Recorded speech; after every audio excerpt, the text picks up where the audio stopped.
Vegetable stew with dumplings is a cozy meal packed with tender veggies, rich, savory flavors, and pillowy dumplings that soak every bit of goodness.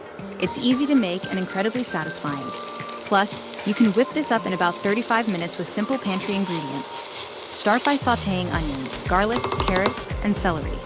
Add your dried herbs, smoked paprika, salt, and black pepper.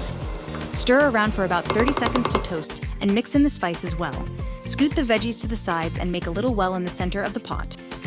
Add the tomato paste and let it sizzle as you stir for a minute to deepen the flavor. Now add the veggie broth. Then toss in beans, green beans, soy sauce, and bay leaves. Bring the stew to a simmer. While the stew simmers, let's make dumplings. Whisk together your dry ingredients in a bowl: flour, baking powder, sugar, and salt. Then, cut in your vegan butter until it's nicely mixed in. Add oat milk and stir just until it comes together into a thick, sticky dough. Don't overmix, we're not kneading bread, we're summoning fluffiness.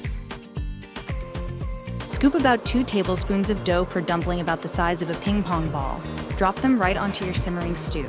If they stick out of the broth a little, don't worry, they'll steam up just fine. Pop the lid on and simmer for about 15 minutes. You'll know they're done when they're puffed and cooked through.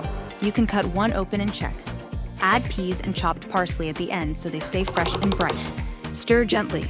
Serve hot with more fresh herbs and a side of crusty bread. That's it. Vegetable stew with dumplings, plant-based coziness at its finest.